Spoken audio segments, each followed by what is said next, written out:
Hello, baby gangsters. This is Calvin, also known as Homer, and this is my first ever playthrough of Inscryption, and I love this game so much.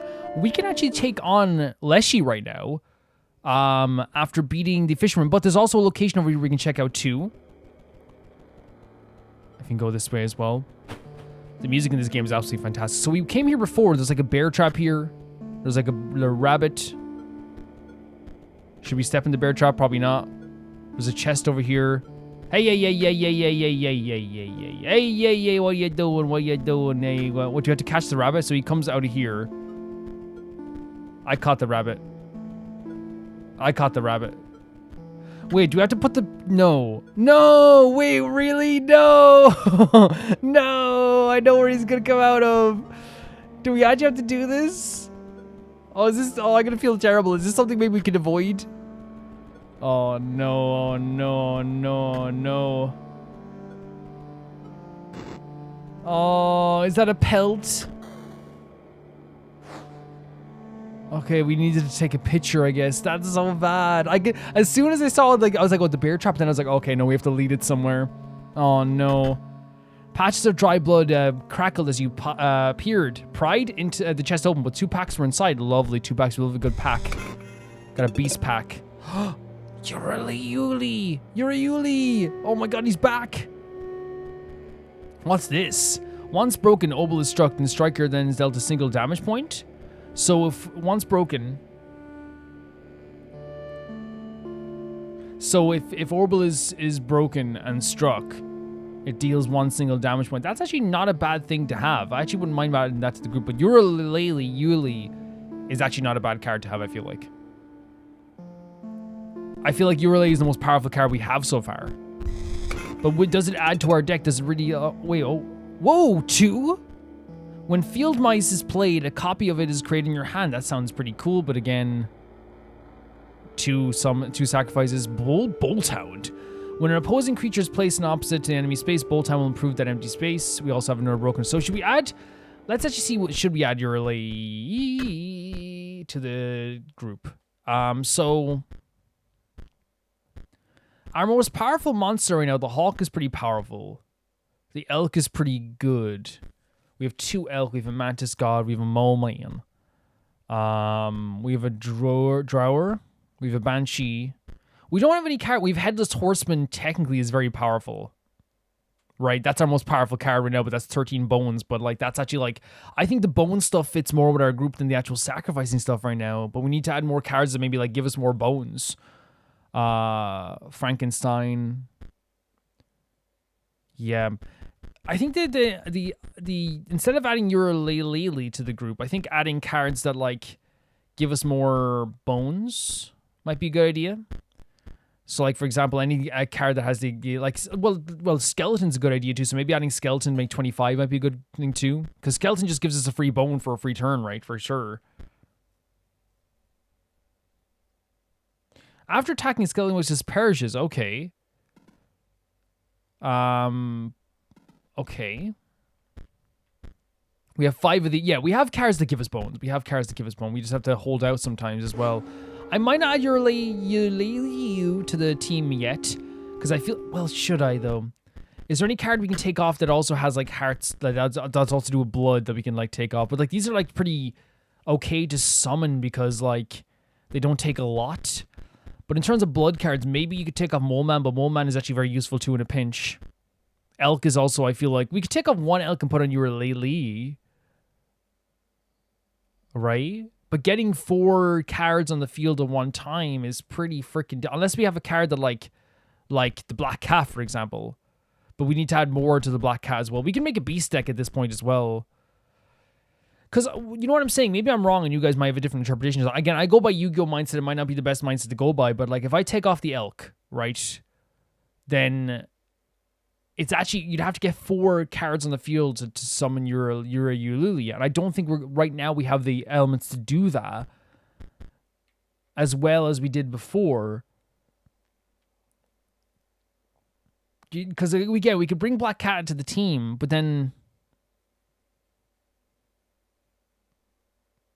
But that's just still 1 sacrifice. You know what I mean? It's still 1 sacrifice.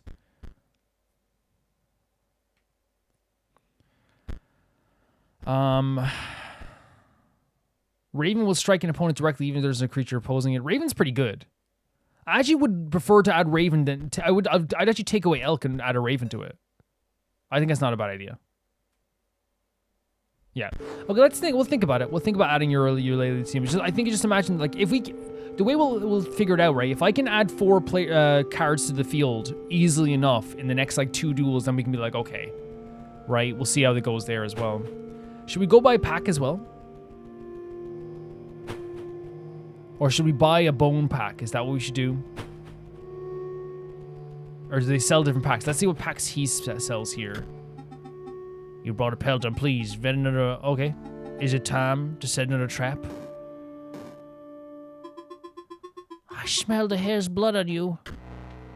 Oh? Oh! Okay, is that because we got the hare? And we sent it the picture? I guess so. Oh, maybe we have to fight this guy as well. Maybe I forgot we had to fight this guy as well. But that makes sense why we had to get the hare. So, this is pretty not a good hand. This is not a great hand.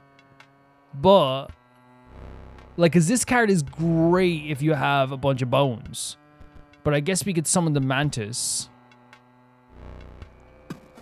And put him here. And then get 3 attacks in right away, right? Yeah. Let them get as much attacks in as they want. We could summon the Skeleton. We have 1 bone. Yeah, summon the Skeleton here. We could summon the Hawk right away. Which I actually don't think is a bad idea.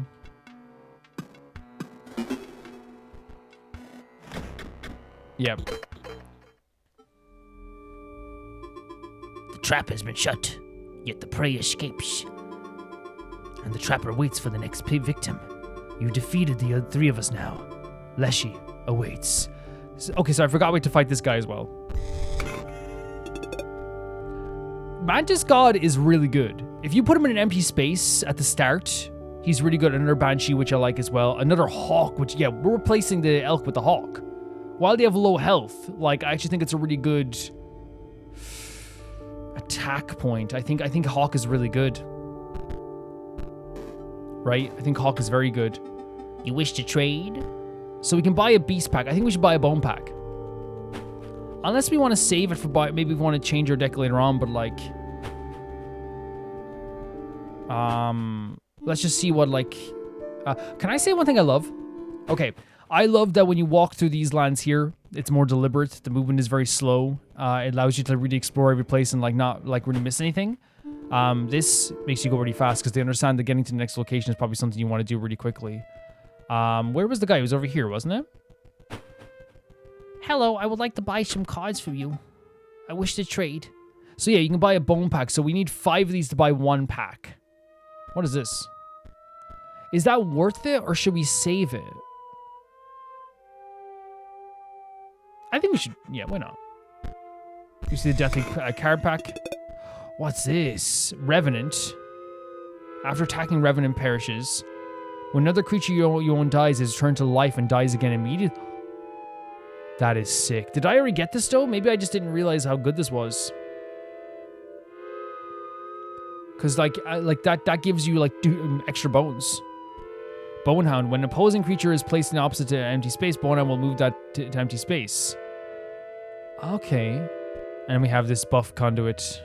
There's a lot of conduit cards. Should we add that card to our deck? Hold on a second here now. So Necromancer. I actually think that it would be good to have. It adds an extra, like while it costs 3 bones to summon.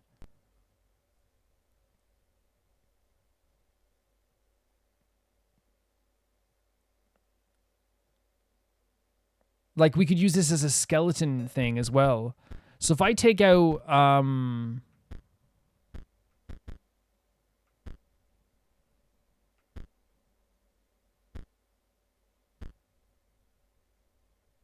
let's see. Not Raven. Raven's pretty okay. Frankenstein? And add... not one of these, sorry. What was I doing? But actually, I think it might be good to like maybe add more of these cards. Like the Banshee, for example, is pretty good. If we can summon 2 Banshees in one turn, that'd be really fantastic. In terms of these cards, I actually think that the Hawk is like a really good idea. But then we have a Raven and a Hawk, so I don't want to overload it with blood cards.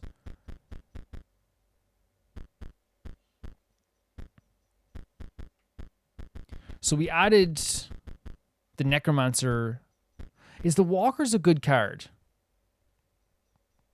I don't think so. Because it costs 4 bones to summon. Wouldn't it be better to get a different card out? Because, like, again, this ain't going to win the turn for us, right? It will give us 4 bones for the next turn. But it's a lot to summon, right? So I might take off the Walkers. And put on another card from here, maybe? Like this. After attacking, Revenant perishes.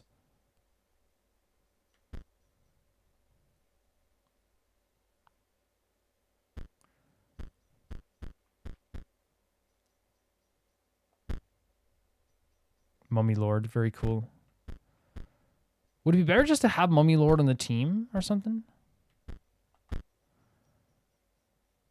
Yeah, why not? Yeah. Okay, let's go up and duel the Leshy.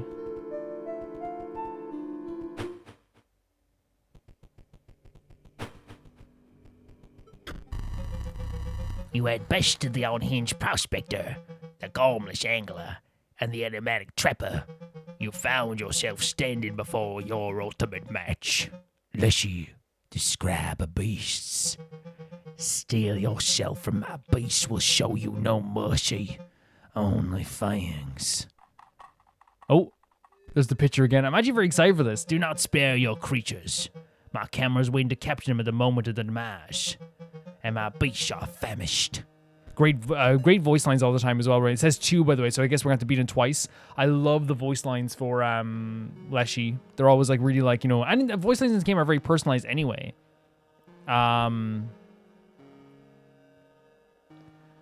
So if we summon you and summon you right away, let's get 2 hits in anyway. And also get 2 skeletons off that as well. Or 2 bones, I should say. I'll need a photo of that one's cost. So what's he doing with our cards? Is he taking our cards? I'll need that captured stats. What's he doing here? Please don't actually take my cards.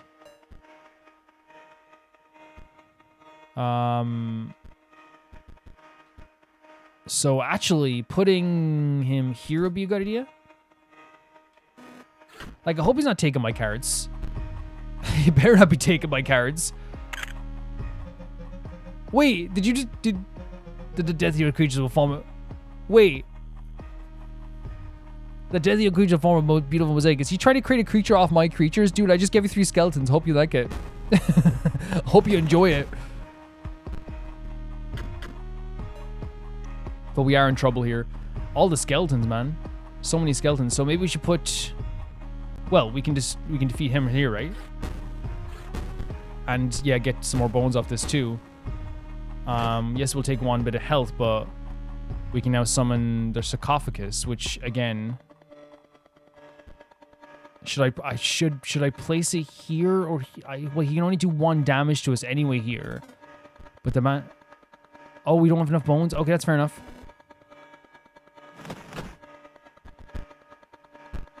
Sarcophagus transcends to a higher form. Lovely stuff. Now we have this boy as well. Gonna put you here.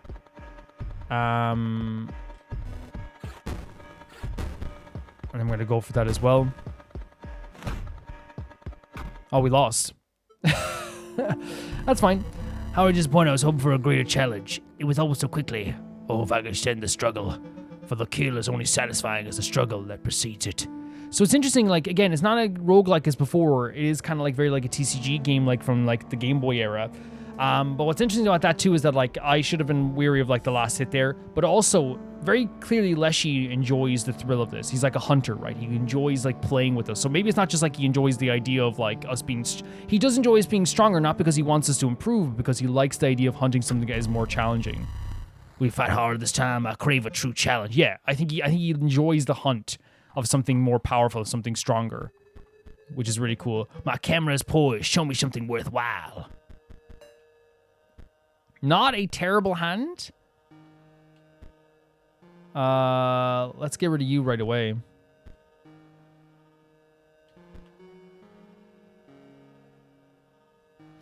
We should wait to summon this guy, right? Yeah.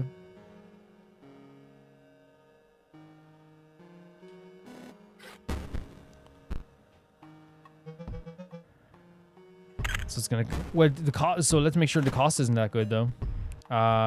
Skeleton.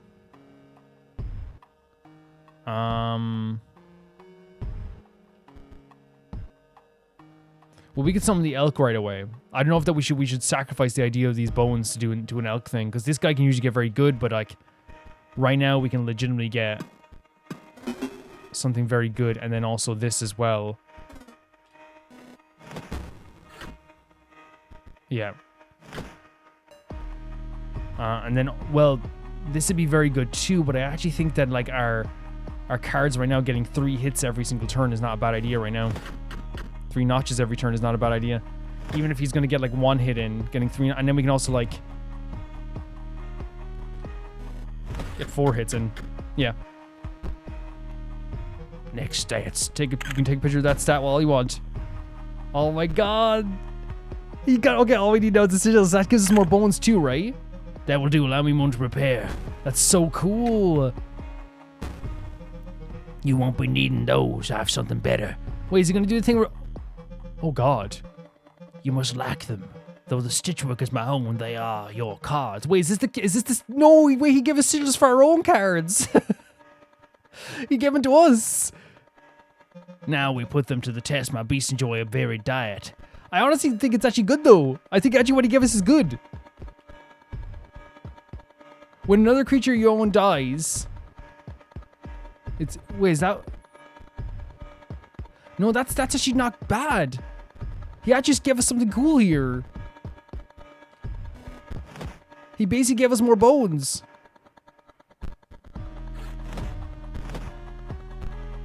Like, actually not a bad thing. Like, this is gonna... Okay, I'll take it. That's fine with me. Oh, he has a bear. Necromancer raises a corpse from the dead and lets it die again. Oh, God. Put that there. Put that there. Put that there. That's gone as well. Necromancer raises corpse from the dead and lets it die once more. This is so good at getting more stuff. And then we also get another skeleton. Sarcophagus transcends to a higher form. Now we have this big boy. And now we could summon the Bloodhound if we wanted to. But I actually think we're doing good with like these attacks right now. Like, look at this. We're about to do some good damage here. Right? And get rid of his cards. Even though he's about to destroy us now with the bear. Look at this. We get to do another one again. So whenever the Headless Horseman arrives... Oh god, that's the problem though. That's the problem. I think we need to summon the Bloodhound as soon as possible. Even though we're going to get destroyed, at least it'll do a dent in damage. Even though it's not nice for us. I think it's the best option. Because if we get the Headless Horseman now, we can sort this bear out like right away.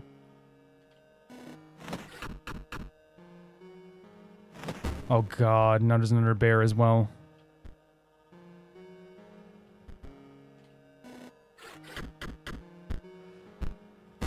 We're in trouble. Unless we get something really good now, we're in trouble. We have to get something really good. Yeah, it's probably over now as well. Well, no, it's not over. Oh, we don't. It is over. Oh, it's over. It's over. Can we concede? Concede. Yeah. I'd hoped for more of a struggle. You may wish to modify deck of funds. No, I think we can do this. I think we can do this. Right, and if we can't do this, we will modify our deck after this as well. Fresh meat from my base. I stand by the method of doing this. Or we could literally summon the Bloodhound right now actually have a better card in the field, because still going to do 2 damage regardless, right? And we can have the Bloodhound in the field as soon as possible. Get some notches down as well. The Coast. So whatever dies next is going to be like... So we could actually do some good things here. 3 notches, not a bad idea. Get those numbers. He's going to give us all these cards again. Leaves over the block. New space. Oh, this is actually not a bad idea. And actually might put him here just because, like, you know, he won't die from there, to be honest. Okay. That's one done. The first one's fine, right? We never did finish your death card. There wasn't enough death. Hope you don't mind me filling in the blanks. Leaves over the block. Man, this is a crazy hand, but there's no ability. Since we didn't get enough of the ability, but that's actually not a bad thing, because then we won't die. These cards are just like, actually, oh, look at the bear there. He's right there. That's actually not a bad defense.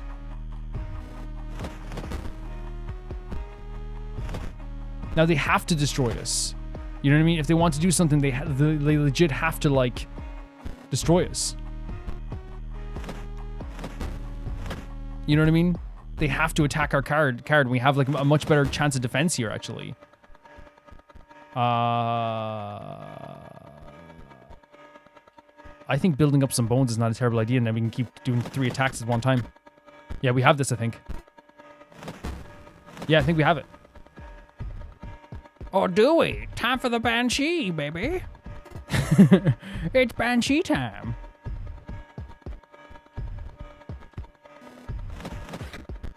Lovely stuff. Really cool. The great scribe was incredibly vested. Far away, a light enveloped a long-forgotten monument. Oh? Oh. Oh man, this is so RPG. Oh my god, let's go. You had triumphed, narrowly avoiding tooth and claw. The scribe of beast was defeated. That you were able to defeat me beggars belief. But now I must yield to you. My only regret is that our battle was so brief. Surely the sum of the victory is made sweeter by a more arduous ascent. Oh, and a pack. He's not wrong, by the way. And again, his whole mentality, now I understand him in some ways. He loves the idea of the hunt. He's a hunter. He loves the idea of, like, the prey that fights back. He wants there to be a feeling of, like, oh, I worked for my meal. I know it sounds weird to say this, but that's the vibe I'm getting. It's like, I worked for this. And I feel like it's one of those things where, like, I totally get what he's saying in terms of, like, Yu-Gi-Oh! Again, I'm using Yu-Gi-Oh! As an example. When Yu-Gi-Oh! Stopped being fun for me is when, like, people start doing one-turn kills. And I'm like, it's not fun for me.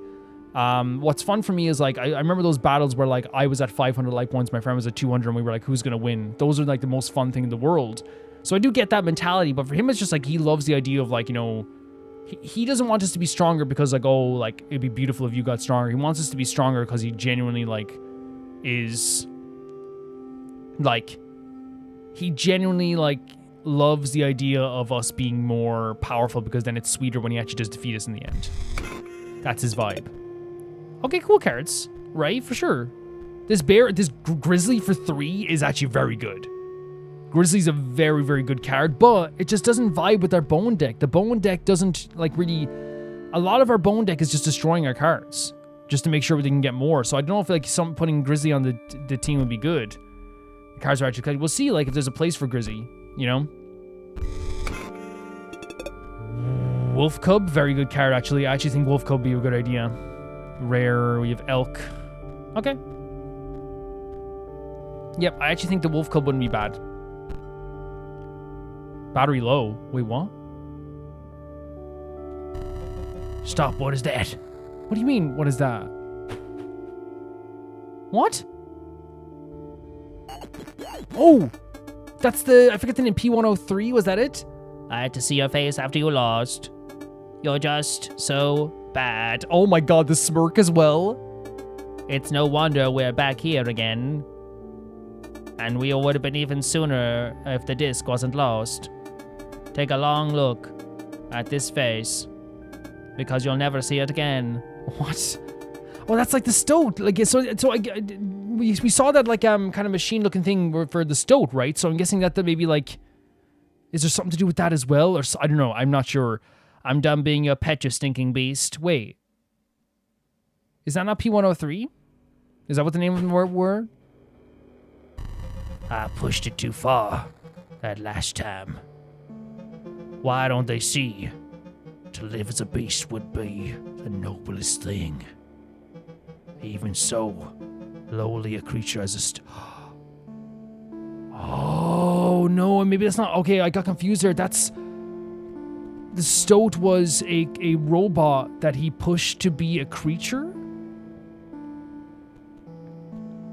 Is that what he's saying here as well? That, like, he made the stoat kind of, like, abandon its, like, technological maybe roots or something to, like, try to make them into more of a creature-style character? Because even there as well, like, they were kind of like, you know, it had the stoat's face, right? On it as well. And it had satisfaction in seeing Leshy lose as well. So maybe, like, him, like, obtaining all those cards. I don't know, man. Maybe I don't know how to know they make that connection between, like, because again, the stoat card was trying to help us escape that whole time as well in the previous, like, thing we were doing there in the 3D world. I might have to look. Let's look over that one more time, actually. That's an achievement. Sorry. Let's look over that one more time. Even though I'll be speaking over it, but not the victory. I don't need to see my victory again, believe it or not. Let's take a look at these. So there's a stoat face that we knew all along. I'm done being your pet, you stinking beast. Kind of machine-looking thing for the stoat, right? So I'm guessing that maybe like, is that what the name of the more? So let's see. Take a look at this face, you'll never see it again. I know it's no wonder we're back here again. I had to see your face after you lost. Wait, so it's no longer we're back here again. I have to see your face after you lost. So I wonder if it's one of those things where, like, when they say we're back here again, I wonder what he means by that. First of all, they're getting a satisfaction out of them losing. Second of all, they're satisfied after they're about Leshy losing. And they said it's going to take them back to here again. It's no wonder we're back here again. So Leshy losing for some reason takes them back into, like, wherever here is. Do they mean this 2D space? Do they mean this kind of like a more like RPG version? Like, oh, no wonder we're back here again. Because you keep losing. Take good long this face because never see it again. I'm done being your pet, you stinking beast. So this machine was his pet. And then Leshy says after this, why don't they see to live as a beast would be the noblest thing? So he encourages the idea of living as a beast rather than as a machine. But this robot's kind of like, I don't want to live under you anymore. You lost again. You're the reason why we come back here over and over again. Maybe they mean this RPG world in some ways too. But then that has a connection obviously to the stoat in the game we played maybe in the 3D world as well. Where our card had the similar, changed over time to have that similar kind of like robotic kind of face as well. So I wonder in some ways, was that also like his quote-unquote pet at the time that was used for our cards, but they were also trying to maybe escape in some ways? Maybe this is like the stoat kind of escaping? Oh. Possibly? I'm not sure. I'm sure things will become clearer over time as well, but like very interesting, like, you know, notion afterwards. I don't know if we should add Grizzle to the deck. We should see, because I think Grizzle would be very good. Especially 4 damage for 3 heart. Like, is there anything we can take off that, like...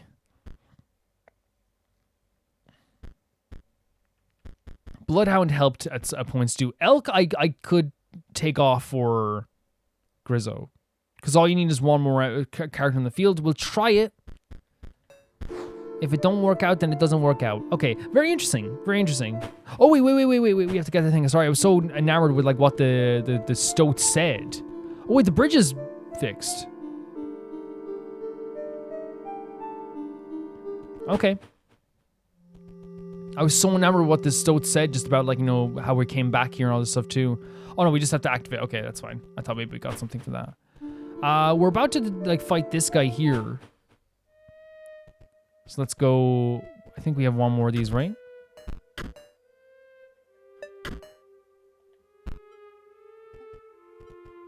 Is that not enough, or is it the wrong way around?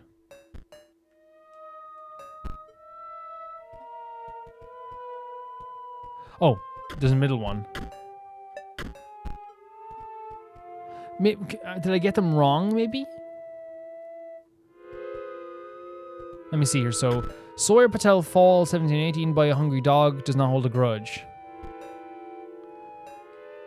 So let's take these all out here for a second here. So we know these are right, right? We know these are right, I think. But if we take these out...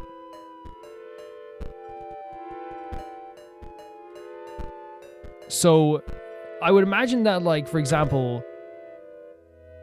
Do we have to talk to him again, see what... Let's just see what... Okay. I'm called Sawyer, the millstone marks my grave. Do not sniff or snarl. So that's a dog. Eaten by a hungry dog. Does not hold a grudge against the dogs. Then... I would want to fire disease, scurvy on the right tomb, and that would be cure, right? There'd be no cure. You'd imagine. And then the other one is just like what we can fill in there. Fallen piece of ice. Yes, there it is. Okay, perfect. I thought it was just naturally filled in whatever, but... Marvelous. I believe you have proven your wits adequately. Are you prepared? You will not defeat me. I'll try. Marvelous, just marvelous. I was beginning to worry I'll be sealed away behind those tombstones. You were sealed? Look down, at the mercy of the challenger's wits, until one day discovered. I see that your ambition has become the scribe of the dead. I think you are aware that I currently hold that title, but it matters not, because you shall not win. On guard! Oh, the ink blot coming on the screen. Oh, look at the freaking backward as well. My minions never truly die, you know. Let's see how you fare. We have the same deck, I think. Well, a similar deck, but okay. So you have 3 health. So getting the Bloodhound on the field is probably the best option as soon as possible. But this card here will attack no matter what. So I think actually, like, getting the Bloodhound on the field would be a good idea, but it won't kill us right away to take 2 damage. So I wonder if, like...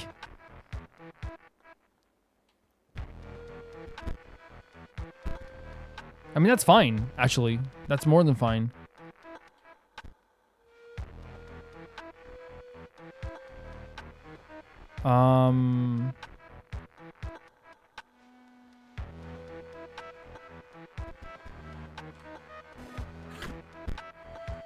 So we're gonna get destroyed anyway, yeah. So we have Grizzo, but again, this is why I was worried about. We have nothing to summon now as well. This is a loss, I think. This is very much a loss. I think Grizzo might not be a good idea to have on the field. I'll be honest with you. I think we're gonna have to concede. Yeah. Yeah. I think taking Grizzo out completely might not be a bad idea. You wish to become a scribe of the dead, and that's your best deck. I've nothing to worry about. Yeah, because, like, again, our deck centers around, like, the bone stuff, so having too many of those cards is not a good idea, I feel like. Or at least right now, at least, when there's less chances to summon, and our deck is centered around, like, summoning cards from bone, so I actually might take out... These cards are fine, because I feel like we have a chance to summon these guys, but let's go again. They're buzzing from the last one as well. Minions prepare for death, but then life again. I loved, again, the tailored language they have as well towards us too, you know, like the whole, like, you know, like how it's always, like, very personalized to those characters is really, really cool. You can leap over wherever you want, buddy. So we could summon the Raven right now, but it will get destroyed right away, but I think it's actually not a bad idea to get 3 hits in right away. Or we could use... this to wear it down. Let them do the 2 attack. And then...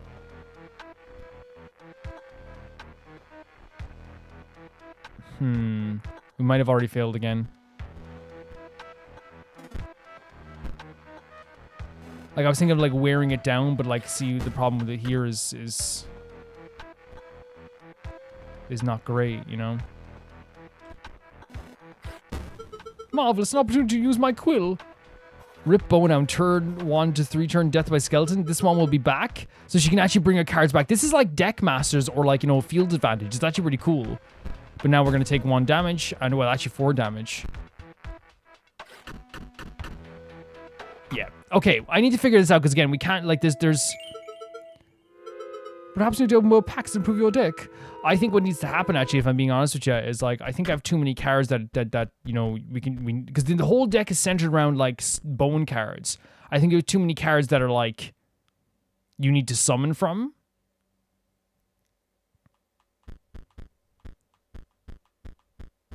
Raven, I want to keep. I want to keep the bird cards like the Raven and the Hawk. But I think for now we can take out like the Bloodhound and stuff like this too, because again I like anything that costs more than that as well. And add more cards here from like Bones. So I think adding another Skeleton is not a bad idea. Adding another Banshee wouldn't be a terrible idea. Adding another one of these guys wouldn't be a terrible idea. Let's try again. But I still must acquiesce so that... Okay, sorry, I should be reading that as well, guys. Sorry, I just get so excited. The gameplay's so good. See, not a bad hand in any way, shape, or form.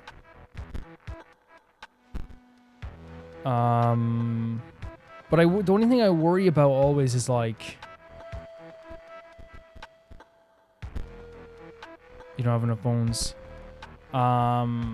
If we summon this bird thing, they're just gonna... Well, they're not going to do damage right away. So maybe we just go for it. To do 2 notches. Yeah, they're not going to do damage to us right away. And then we can... You summon both these guys in the middle. To get more bones. And get more notches. I don't think putting them there is the best option because again they won't be destroyed. So instead let's just go for...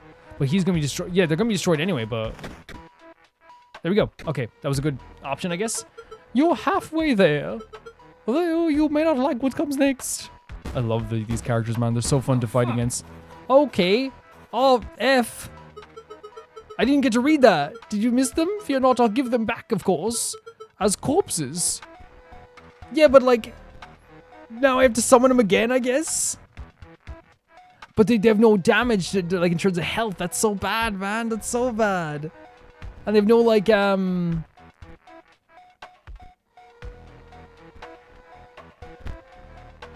These are to block. You know what I mean? They have no, like, capabilities or abilities.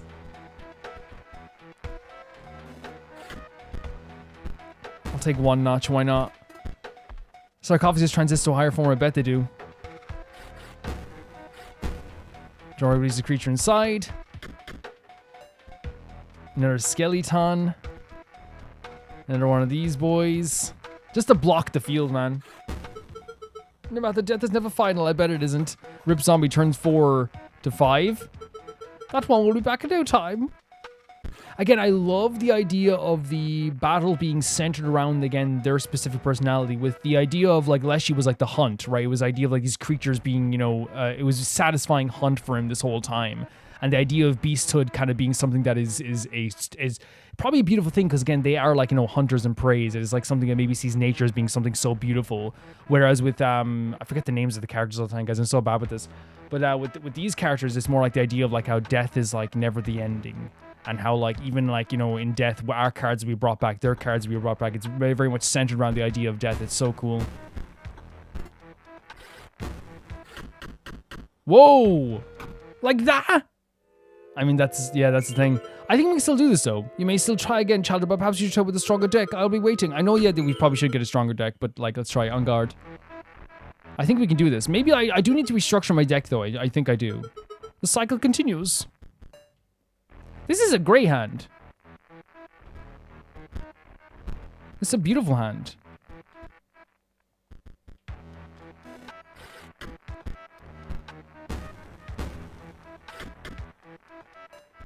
It's just we're not getting any special cards. Maybe I think we have to lower our deck. I think we have to like go to 20. I think 20 is the best option. I think I was right before and thinking that it is more like Yu-Gi-Oh style. Maybe lower our deck option so we can actually get to more powerful cards. Because we're not able to get to like the other cards because of that. It's the same thing as Yu-Gi-Oh, you know? It's that rule.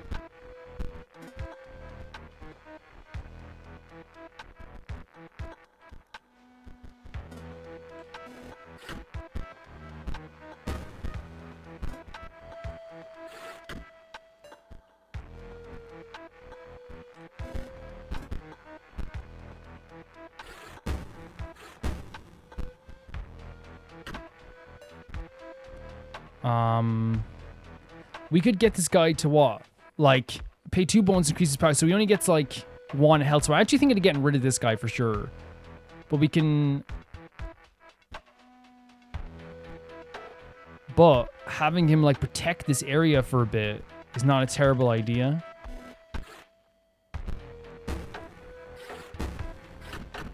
Oh my god, again? Okay, no, I'm okay. We are 100%...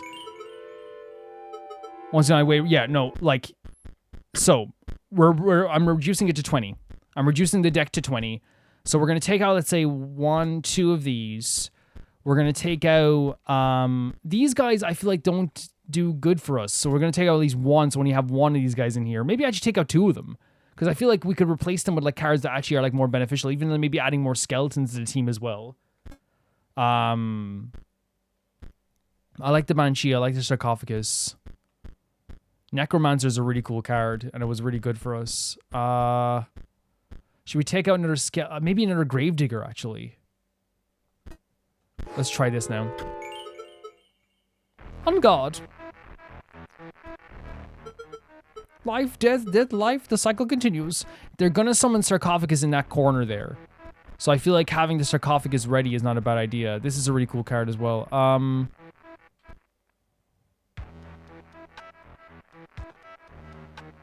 So let's see. Let's put... we can block the Sarcophagus there a little bit.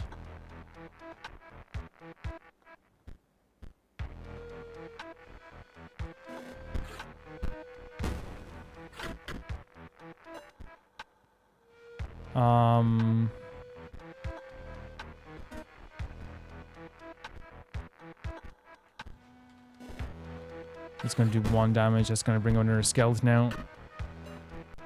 That's going to bring a hawk out. So if we can...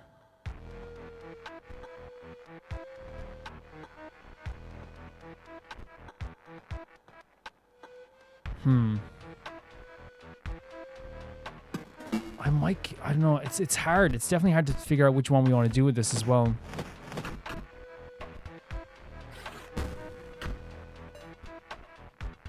We can bring the skeleton back to here. We have enough to summon this as well.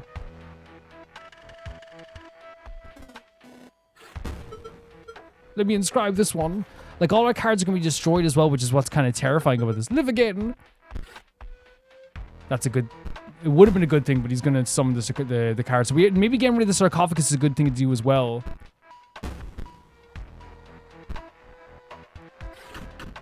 Yeah. Maybe... Okay, let's take a look at stuff that we can do here as well. Because I want to maybe center things around more the bone stuff. And I think maybe having like all these... While it's cool to have a lot of these blood cards in here, I wonder if it's like, again, a detriment. Like having Mole Man with the damage they do is probably detriment as well.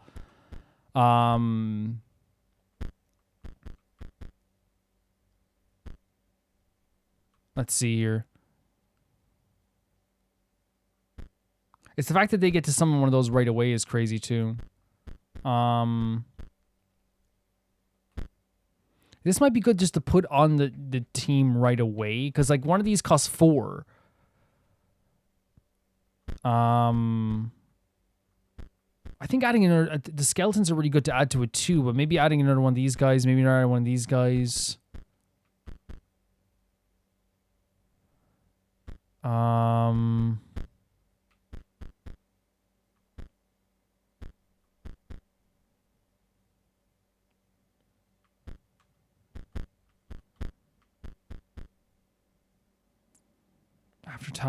Okay. After attacking Revenant perishes, it will give us bones, but is this a good way of like having a card that can just do some good damage like really quickly? Maybe it could destroy the Sarcophagus really quickly. We could try it. Because the Sarcophagus has been a problem. Yeah, so far, so...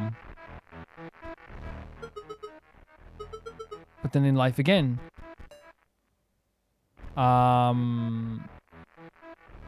So again, and these ones that like, we need more cards that don't need like, that can just be played. You know what I mean? So maybe we should look in the beast section as well.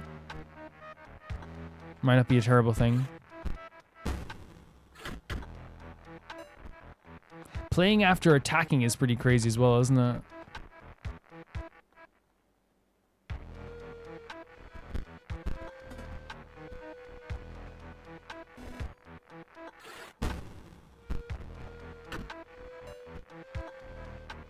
Um, 13-3. We can summon another one of these as well.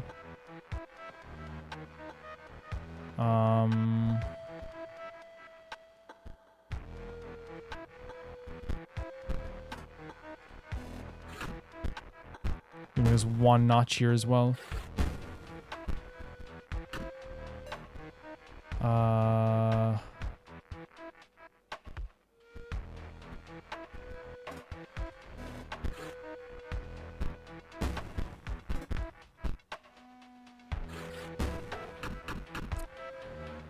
Okay, so I tried to just like to maybe see if we like it was maybe we can like maybe we can, let's take a look here as well. In terms of our beast cards, a lot of them are just like cards that do need sacrifices, right? You do need to have other cards on the so I think having more skeletons is not a bad idea. Having as much skeletons as possible is not a bad idea. Having cards that give us bones will obviously be a really great idea. So maybe like having more of the... But do we already have like... How many of those guys in terms of the gravediggers? 3 of them. We have 6 skeletons, a hawk, a mantis god. Do too many of these guys because they still cost something to be played. So I actually think it might be better to have like only one of these guys and then add another skeleton.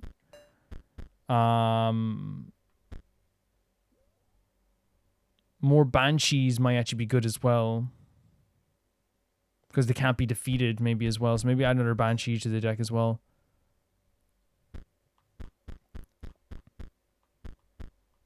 I think one of the problems is the skeleton gets destroyed. So like having these type of cards isn't always the best option in the world. So like for example, what if I like just try and take out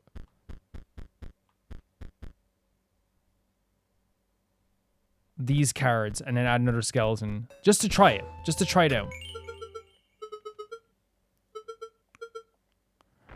just to see if like the theme of less blood cards might help us out here. Life, death, the cycle continues. So like for example, if I go bam, bam, and just start, by the way, attacking this guy as soon as possible here, because again, they get destroyed and give us bones like right away, but they're going to do damage to us and he gets to play right after that too. So, continue to like...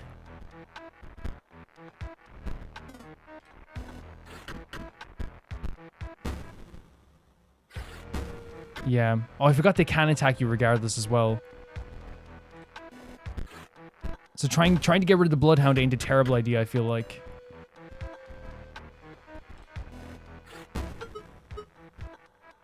Rip Bonehound, turn 1 forward, death by skeleton. Live again. Skeleton claps into a pile of bones. But now this guy moves up as well. We are in trouble here. Oh, we're going to lose anyway, it feels like. No. And these can't be sacrificed as well, so... Should we try this again? Yeah, I'm not saying it's going to work, but... At least an attempt. Life, death, the cycle continues. You know what I mean? Because right now we can summon something right away, right? And then next turn we can summon a Banshee as well, so...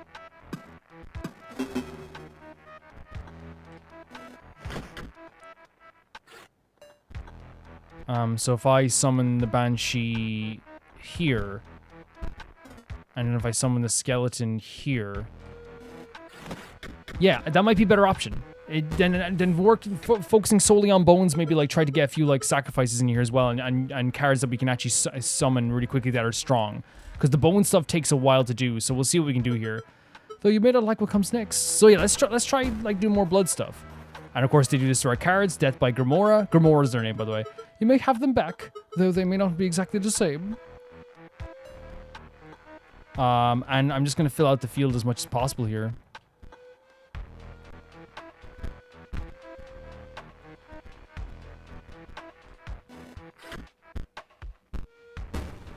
That's something at least. The Banshee, I'm gonna play... This is so tough. It's so tough.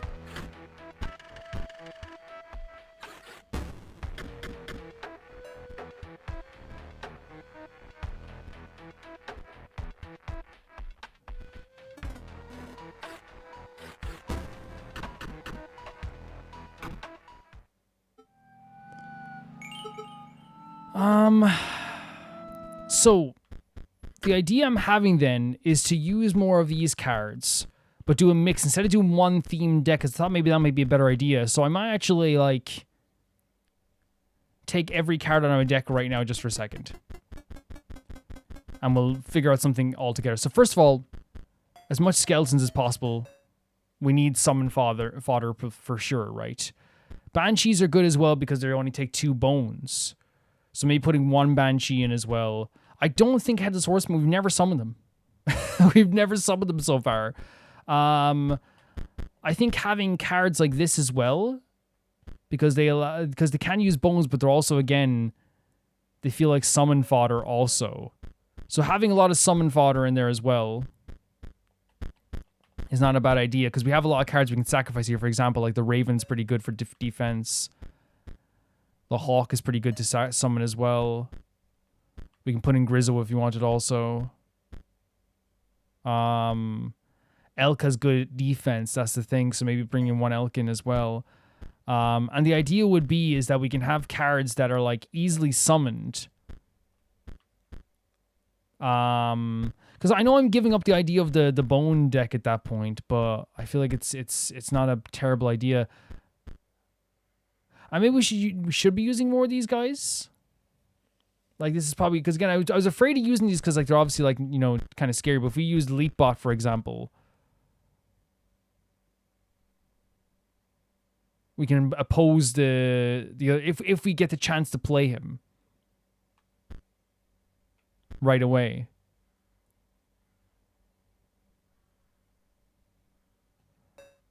Maybe. I don't know if this is even going to work, but I just thought this be like a better idea. Do we have Mantis God? Yeah, and there's also one like Uralay might be a good idea too, but I feel like there's too many there as well.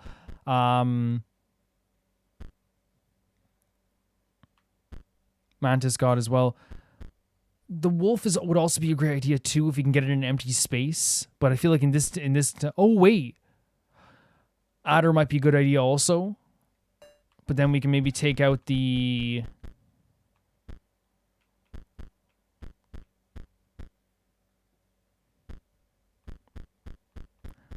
We can try this.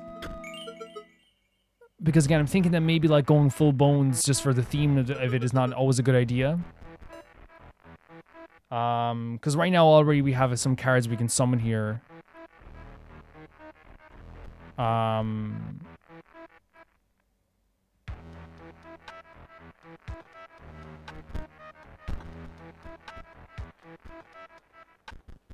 Should we let him destroy the... I think we should. To do some damage on this guy. Maybe wear him away. Because we can summon our card right away, but like again, we can do that like at some point too if we get into our card. Yeah, like Leapbot, for example. If I summon Leapbot.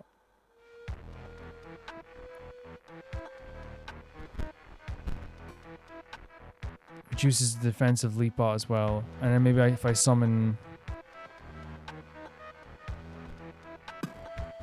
you two. And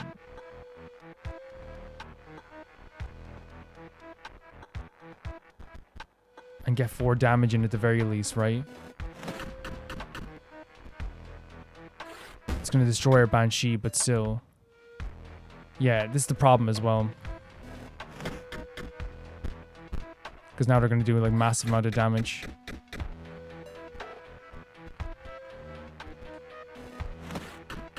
And it's going to be a trade-off now as well.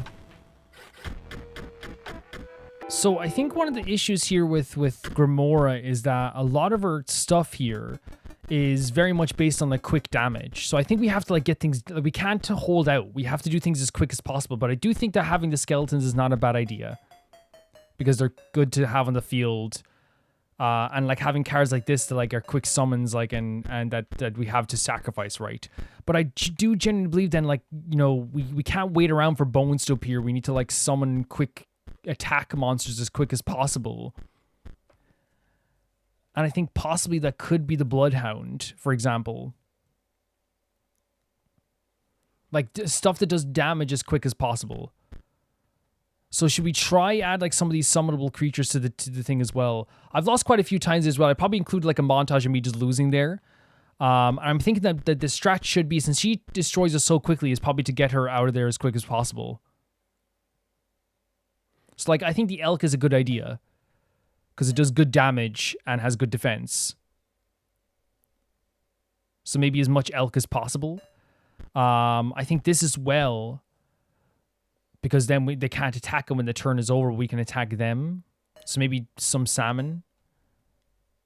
Raven has good defense and can attack directly. Bloodhound has good defense but can attack the creature as well. Oh, we have two of these two, which are insta-kills, which wouldn't be a bad idea if we can get that on the field as well. So maybe these are like the summonable cards we'll have. We can try. Because I think that one of the things is just like, it's going to have to be a thing where like, since she's attacking us directly so quickly, and she can do so much damage so quickly, we have to find a way to like get as much damage on the field as much as possible. So for example, doing this right away to get rid of her cards is not a bad idea. So something like this.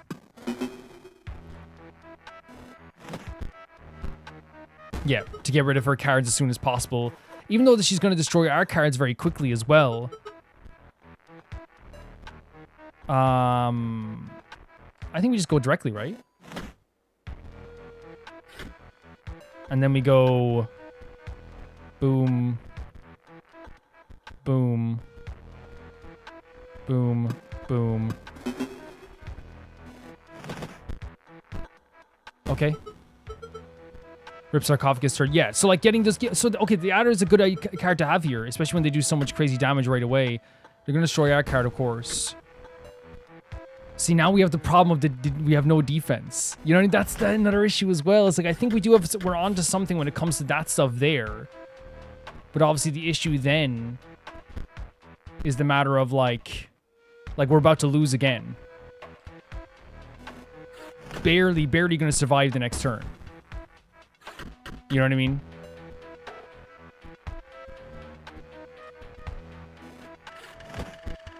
Yeah, we've lost again. We've lost again, but I do think that there is like a...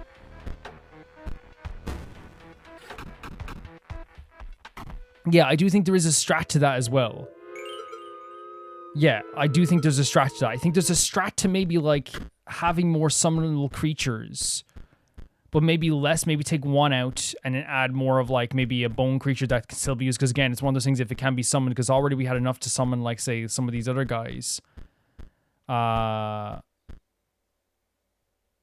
We had so much already to summon as well. So maybe something like a Frankenstein. So that we have something that can be summoned instead of something that can't be. Right? Something that is like... Well, we could do the Sarcophagus, the 3 damage, 3, yeah. Or we could do this thing, but I think that takes too long. We have to do this quick. So maybe the Banshee as well might be a good idea to have. So we can just like quickly summon a card that I can like leap over them and do like attacks as well. Because we have bones, just that we're not able to use them as much because we're trying to get quick damage as quick as possible.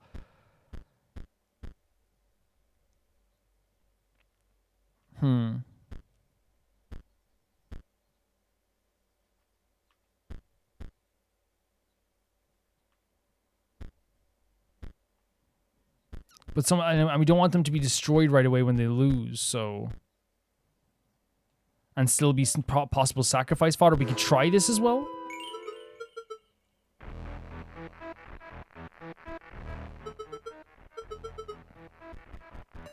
Like, this is good. This is good. So if I go... Bam.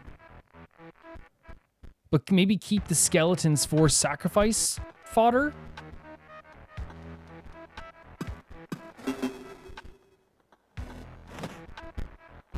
And we still avoid that attack as well.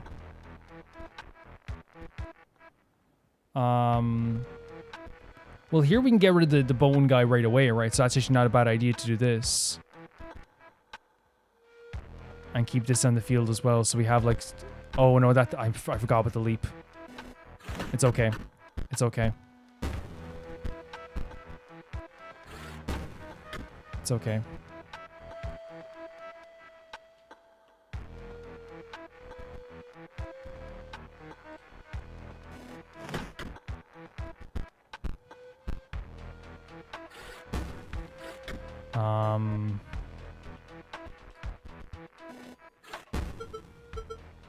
Yeah, I think that leap definitely like was we're on the right track for sure. We're definitely on the right track for sure. But obviously, yeah. Okay, I might get, yeah, we'll concede this, but I think we're on the right track of what we have to do for maybe a strategy here. I think it is about getting in there as quick as possible and just absolutely just destroying her as quick as possible.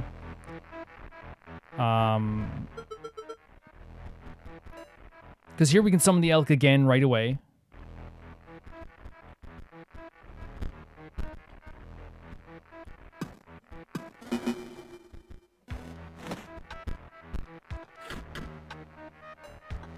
Then we can summon the Banshee right away.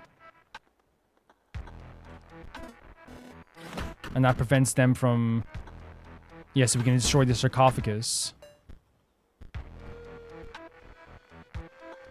Should I keep it as sacrifice fodder? I think I should. Because we're going to take the... No, we won't take the damage in, but we can take 3 damage. Right? We can take 3 damage and not die.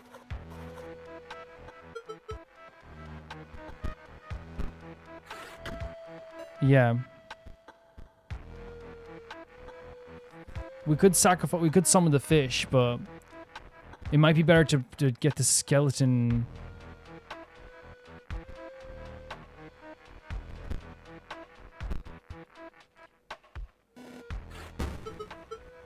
Rip Bonehound. Yeah, I think we have to get in and do as much damage as quick as possible, I feel like, for this. Adder is a good character, but now we can't summon anything unless we have cards to summon. But look, we can at least counter for a bit.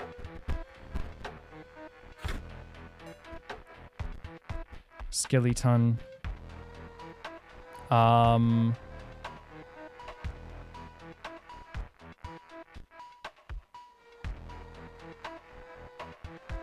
I think so. I think...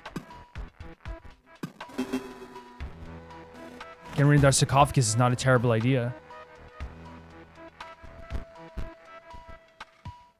But that's one of the big problems now. If we don't get a sacrifice... We do have a sacrificing card. We can take 2 damage.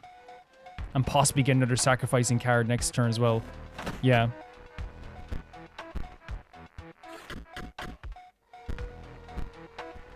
Like this as well. So then we can summon the elk again.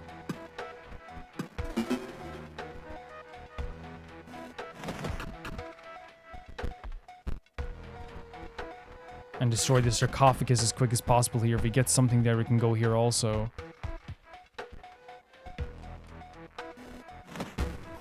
Yeah, got rid of the Banshee. Got rid of the Bonehound. Got rid of the sarcophagus. But now what did they play? Okay. Okay. Now we can just do some... Unless they have something else they want to play. Yeah, they have a whole new deck of cards here they want to play. Sacrifice fodder, of course. But then again, I think we can sacrifice directly from our hand, by the way, so we don't have to worry about that whatsoever. So we don't have to play cards just to sacrifice. I forgot about that as well. Someone told me about that.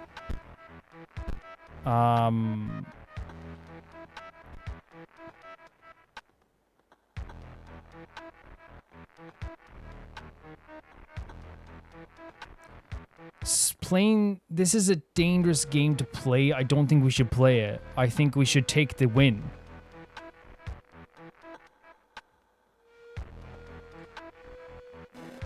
I think we should take the win. Let them turn those 2 cards into zombies, and we still have sacrifices then that we can play. May not like what comes next. All your cards turn 1 to 12. Okay, you may have them back. Yeah, and then we can play them right away. So first of all, we can play the Banshee here. There's a block. We can play this as well. We can play this. And we can play this. I'm going to summon you and you. And he's going to go to block it. And then I'm going to summon you and you. I'm going to go to block it. Get rid of these 2 cards. Right? Get rid of them right away. Just get rid of them altogether. He can do 1 damage on me. He can destroy me out, that's fine. But those 2 guys being gone is actually a really good thing. I think we wait.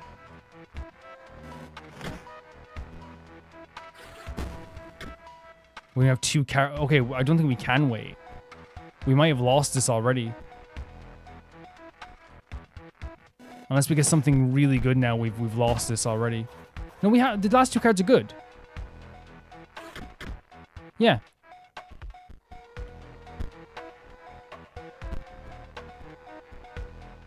No, someone gave me a tip that was really good. Let me just check this up again as well, because I remember there was I want to make sure I'm looking at the tips as well here. Because it was a really, really great tip. If I could just see exactly where it is now here. I think it was here.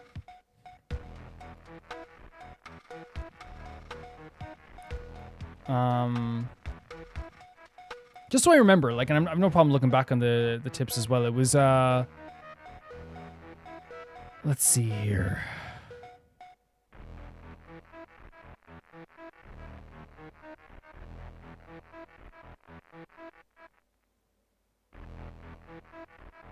Oh, okay. So squirrels don't. Maybe it's not the same as skeletons, but you can sacrifice squirrels from your hand, but maybe it's different with skeletons. Yeah, this is actually really good. I think we should go for the direct attack because we actually have more of an advantage here. Actually,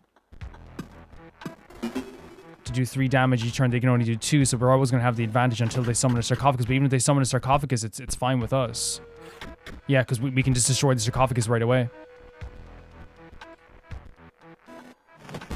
Yeah, I think we have it. I shouldn't say that though.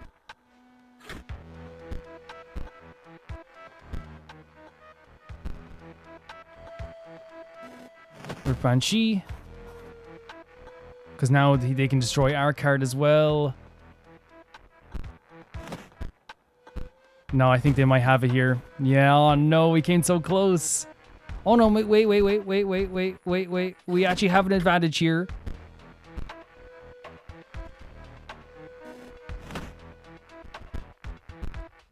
No, we don't have an... Oh, we came so close, but I do think that's the right method. It's just that we ran out of cards, so maybe... Yeah. I do think I think we're on the right track of just like getting in there and attacking as soon as possible. I do think we are.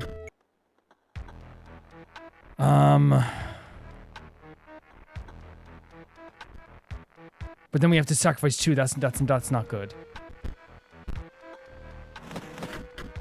So you can't attack the starvation thing. That's so maybe we should have more like... Oh, we're done. Oh, we came so close though. It's so bad because you can't attack the starvation. So running out of cards is actually obviously going to be like a detriment to us too. Oh, we came so close. Man. So, should we add more cards just for now? Just so we don't run out of cards? Because that seems to be that, like, we're getting close, but then running out of cards is the thing that ruins us.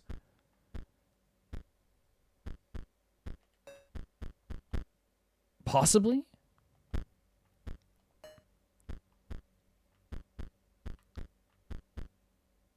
Having an instant sacrifice card might be a good idea as well, so we can instantly keep sacrificing.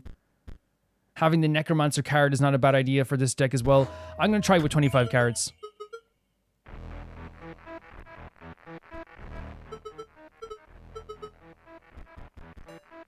I'm going to try it, so...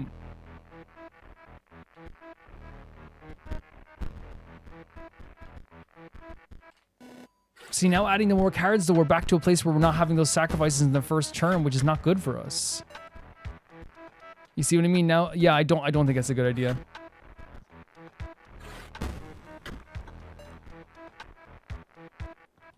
No. No, the idea isn't more cards. The idea is to... Because the one we had last time was fine. The idea is maybe less... So, for example, maybe taking out Necromancer and the extra Banshee and the cat. We can keep in maybe Mantis God and like one extra Banshee, but maybe add in like stuff like the Wolf, for example. That's one sacrifice that eventually will do more damage. This guy who does like one, who counts for one bone. We can try that. Again, I know it's saying like more cards isn't what the problem is, but like having a few extra cards at the end might not be a terrible idea. We can see. Yeah. So...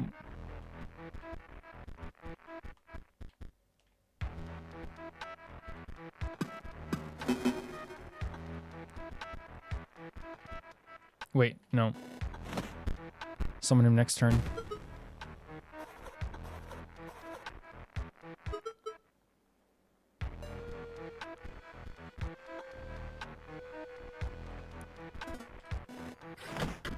Three damage to start off with as well. Well, yeah, keep going. Because destroying the sarcophagus right away is not a bad idea.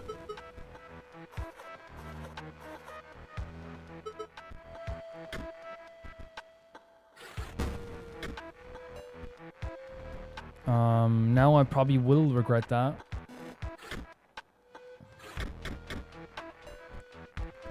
Or will I?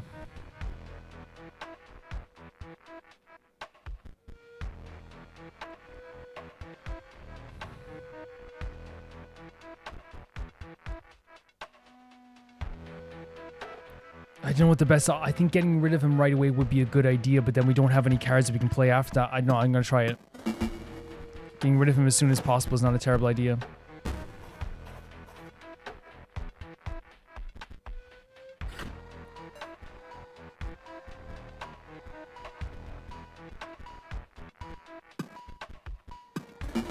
And then summoning him here. Getting rid of the sarcophagus. He's still going to do 1 damage to us, but then we can continually do like 2 damage, so it's going to cancel whatever they have out anyway. Playing you there.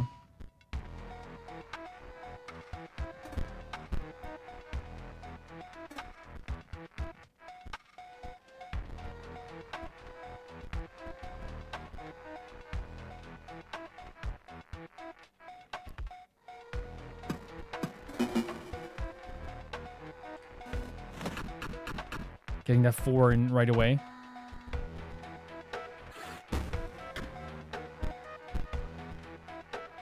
The wolf is going to get attacked no matter what because of the bloodhound. So I want to keep that kind of safe for now.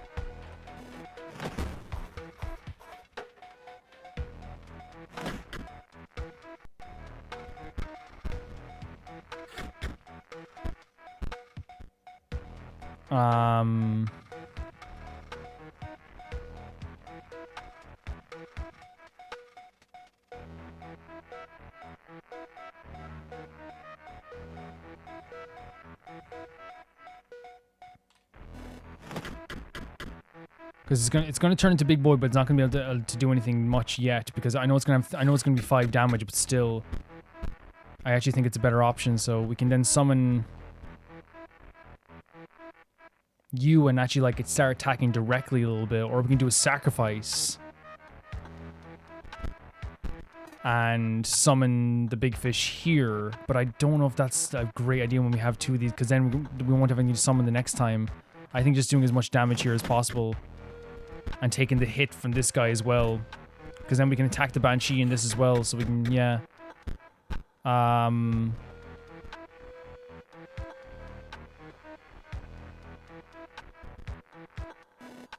Yeah, and then attack directly as well with the elk.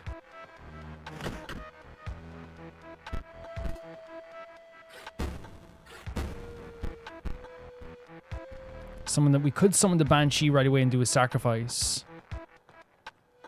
But we can win this. It's gonna, because no matter what, we're gonna have to like summon something anyway. So I might hold off on the Banshee, so at least the Banshee can still attack directly. Right.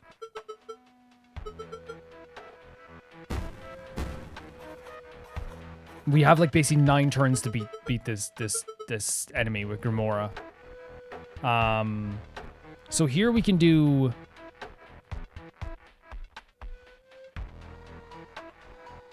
So we have to get the wolf on the field and have them, you know, pass a turn. To do that, we need to get rid of Big Boy over here, the bone dude. So I think we need to summon something to get rid of the bone dude as soon as possible. But he's going to destroy whatever card we have right away, because no, he won't, because the fish is actually like super coolio.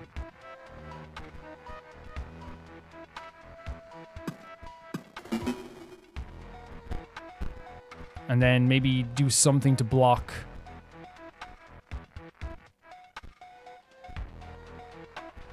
This here as well. Oh, we can destroy him.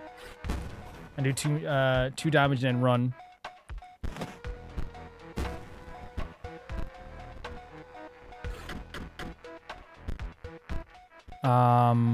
Defender bot is going to be pretty good as well, I suppose.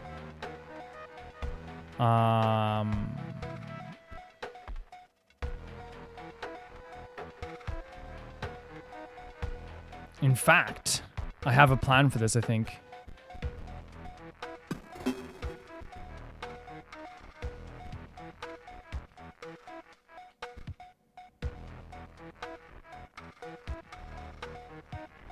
Because we can attack directly with this now as well and do some damage, and I think that's not a bad idea. Or we can just... No, we can't do that. He's going to attack this card anyway, but I might keep it for sacrifice fodder just in case then, but I don't think we're going to need...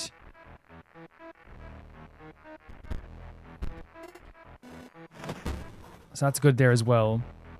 The wolf will grow up. He's going to destroy our Banshee card. The wolf now has 3 attack, which is really good. We can destroy this thing right away.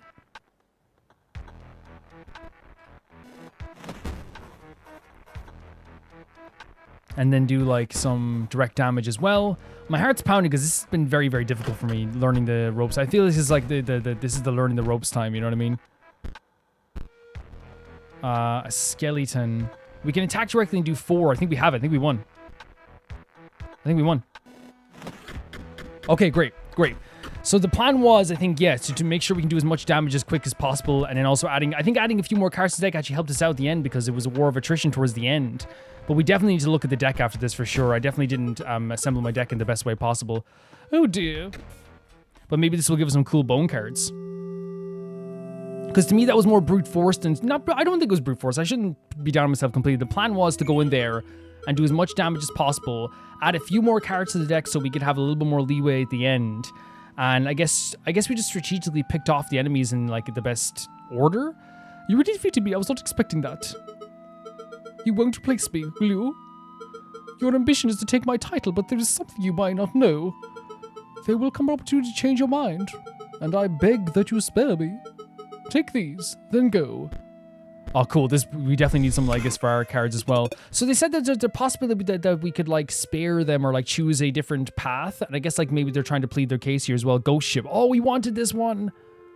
This is a really cool card. At the end of the owner's turn, Ghost Ship will move to the direction inscribed in the sigil and drop a skeleton in its old place. So freaking cool. Steambot.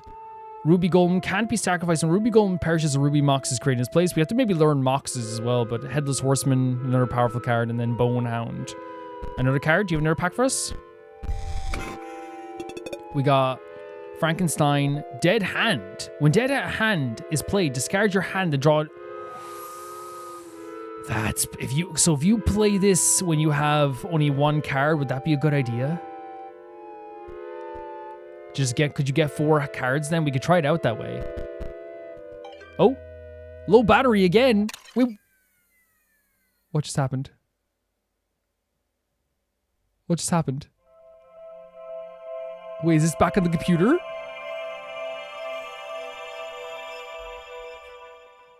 Battery fully charged. Okay.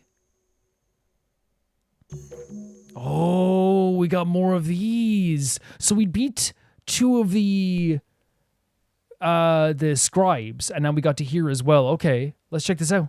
I think I've just got to send it. To whom it may concern. It's a bit formal. This is so old Hello YouTube to there. me. Exclamation point. Hello there. My name is Luke Carter, and I'm Luke a fan Carter. of your collectible card games. If you've ever taken a look at my YouTube videos, you will know how appreciative I am of the merch that you've sent me over the years. So it was a great surprise to learn that there is a digital version of Inscryption. I think maybe one of my fans pranked me and buried a copy in the woods near my house. That's terrifying, though, if that's the On case. further research, however, I have not been able to find any record of this game. Is this some kind of elaborate hoax? Oh. So establishing he's a card YouTuber, establishing that there's no record of this game. Of this game. Is this some kind of elaborate hoax? The game doesn't seem like the work of a prankster. It at least appears professionally made. Yeah. I am both puzzled and excited by this discovery. Any information you can provide would be much appreciated. Thank you, the Lucky Carter. Is his name Okay. Luke Carter and his Good enough. YouTube channel is Lucky Carter? This is great. Sent. This is really great. We've established in one video that yes, this is something that can't be found. It's not a game that's just readily available. It's not like it's warped in that way. He's kind of confused of why it got here, and he's questioning why it got here. Did a fan put it here? Did like it just randomly appear here for no apparent reason? Why was it put here? So that's obviously a good question as well. It's still terrifying if it's a fan, by the way, like for sure. But yeah, we can see that he is trying to rationally look at this in a way that's kind of like, why is this happening? Why, like, you know, is there something I missed here? I'm appreciative of all your business because he clearly has a working relationship with this company, which is normal. A lot of like Yu-Gi-Oh YouTubers will get the next set of cards from Yu-Gi-Oh without even like an assumption that they're going to review it properly. It's just one of those things where it's like you see someone opening packs on YouTube and you want to do it. It's just the way things work. It's the way your brain works, you know? Yeah, we're establishing a lot here just in this one short frame here, or video. Excuse me. Hey card gamers, I'm the Lucky Carter, and this, well, it's a bit of a strange video. It's actually more of a question to the audience. Oh, As I've learned over the years, nobody knows card games better than you guys do. Great. So I'm Yeah, great. hoping Great stuff. Someone can help me out here. Did anyone ever play an Inscryption video game or hear about it? I'm talking about that vintage one-set card game I opened packs for last week. I don't know what I'm allowed to say. I don't want to get in any trouble here. I think I've got the only known copy of the digital version of Inscryption. right. I've been filming myself playing it, and it's weird, guys. I don't want to get in any hot water by showing the footage, but can someone please prove me wrong? Please tell me someone has a copy of this game. I have been looking online for days, and I cannot find a word about it. I reached out to the publishers, hoping maybe they would get back to me, but as a fallback, I got you beautiful viewers. Can hopefully dig up something. That's it. That's the video today, guys. Thank you so much, as always. And, oh yeah, what the fuck is the card? Oh. So what I really like about this video here is that he's doing what you should do, which is talk up to the experts. But the videos keep messing up every time he's talking about this. Whenever I want to know about Genshin, I ask you guys. Whenever I want to know about Honka Star Rail or let's say Inscryption itself, I will say to you guys, is there a thing we can do this and that and there? Because you guys have been, you know, inundated with this for a long time. You know about this stuff. That makes sense. Also, the idea of like, you know, the only known copy. I love that you can see as well. He's trying to rationalize it. Because a lot of times you will rationalize it, right? It's like, why isn't there any record of this? Well, you could say it's the old internet. You could say that's one of those things where it's hard to find copies of games. There's like Crash Bandicoot, like fan games that are really hard to get tracked down and get a hold of who made them and stuff like this as well, you know? You could say that's the case too, but the way he's saying is like, this is professionally made. This feels, and at the time, here's the thing I want to make clear. There were professional like indie games and fan games. And I'm saying at the time because it seems like, you know, floppy disks and computers that, because nowadays, like most people don't have a computer, or do they? Do computers still take floppy disks? I don't know. I'm not a computer guy, but I imagine there's probably some out there that do, but like games are like not really, you know, even like with PC stuff, like disc media isn't really a thing anymore. So it is one of those things where like, I love that he has confusion, he has worry, but he's also trying to rationalize it like any human would, right? Like, hey, you know, maybe it's just the only known copy. I don't know what's happening here. All these errors are kind of scary as well, you know? Yeah, and also the fact he's playing a game and it's very weird. Probably the stuff with like Leshy, for example, was what he played through, and then also maybe the other stuff as well with the 2D stuff. It probably is a very weird feeling, for sure. Yeah, and he says he's been filming himself playing it. Does that mean the battery we've been seeing is his battery as he's recording his gameplay? It's like almost like he's doing his own Let's Play in some ways. Mr. Carter, we have received your inquiry Oh God. regarding a digital version of our intellectual property Inscryption. We can assure you that no such software exists Oh God. in any official form. However, if you have indeed come into possession of proprietary Game Funa hardware, you are compelled to return it to us under the Computer Fraud and Abuse Act. The hardware will be considered stolen if it is not returned to us within a reasonable time frame. Please carefully package the hardware and paste the attached shipping label to the front of the box. You may mail the package at a local post office. We would like to avoid taking legal action Jesus in Christ. case, so please do not delay in returning the proprietary software. Sincerely, Game Funa, Customer Happiness Department. What the fuck? Yeah, I agree. So their conclusion is like, even if it's not ours, you still have to return it, which is worrying, by the way. Maybe there is some knowledge there, but like also like return it or like you're going to be in trouble with the law. Like, buddy, I found this in the forest. You come get it. you come knock and pick it up, buddy.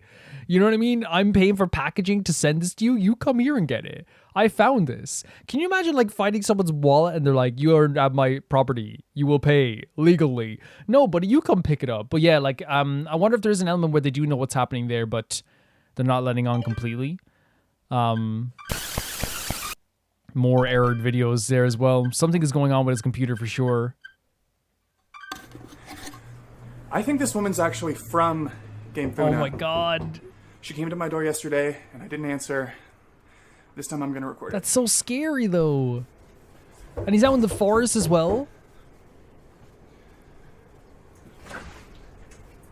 Hi! Hi there. Hey. I'm No. floppy disk for a game called Inscryption. I was told you came by a copy of it somehow. Sound familiar? Oh my No. God. No, The I don't know redacted anything about footage. Inscryption, you said? Yes. No, I don't think so. Really? Because apparently you emailed us about it. You are Luke Carter, right? Oh. You know the luckycarter@gmail.com? Yeah, Wait, this you know might what? not be as That's, old as I think it is. I am the Carter, but that's not my email address. Really? Because I just noticed because I've seen your videos. Oh! I'm a big fan. Well, thanks for watching. Listen, how'd you know where I live, exactly? My boss gave me your address. And how did you get past the side gate? It's locked. Okay, Luke. Okay, Luke is the I'm answer. going to give you my business card. And if you remember anything at all, feel free to give me a call. Okay? Will do. Okay, Luke is the answer to why Take did you care. break into my side gate? How did you get past the side gate? Okay, Luke. What the? I agree. Because again, here's what we get from this. Obviously, this might not be as, if she has like a smartphone, this might not be as old as, well, again, smartphones with email were like a thing back in like, you know, when I was like a baby. So like, you know, like, when I was like a wee lad, you know, they became really huge with like the Sony, is it Ericsson? No, Xperia. Is that what they were called? The Sony Xperias, which were like huge, right? And also they had like, you know, obviously BlackBerry. So you could get email on a phone. So maybe it is older than I think it is. But it's interesting that like, you know, she put one foot in the door, by the way, which is clear sign of like, you know, I'm not letting you close the door, which is very scary, very subtle thing. You know what I mean? Another thing is like, you know, as soon as he asked about like, hey, what about my side gate? She's like, she changes the subject right away, but not ashamed of it. Just like, okay, if you're going to start this, she kind of feels like, okay, he's not going to give this up right now. Here's my card. For me at this point, honestly, like this is a moment where like you try to contact anybody that can help in this situation, but he's doing the right thing, maybe uploading this because this is scary. This is definitely scary, you know, and the fact that they like, they clearly know something about it, right? They clearly know something about it because they acted like they didn't. And that was the whole point of the legal action email, which is like, oh, we don't know anything about that. It's just, but if it is possibly some sort of like prototype, you got to return it right now or else you're in trouble. They know something about this for sure. Oh, God. Hey there, card gamers! I'm the Lucky Carter, and this is another pack opening video. You went back to opening packs? Today I'm opening Secrets of Legendaria.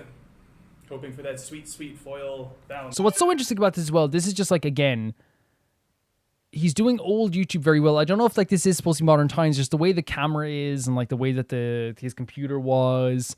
It just gives the vibe of like very, you know, bootleg 2010 YouTube to me. I don't know. He looks a bit nervous, doesn't he? He looks way shakier. He's not as like enthusiastic. He's finding it hard to open the cards. He doesn't have the same enthusiasm.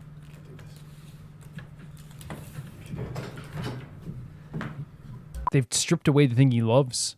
It's all nerves now. The cards remind him of all these nerves as well. All these errors. They said redacted, by the way, in this one. If I'm not mistaken, if you can click on this one again, they said redacted. I think this woman's actually from Game Funa. She came to my door yesterday, and I didn't answer. This time I'm going to record it.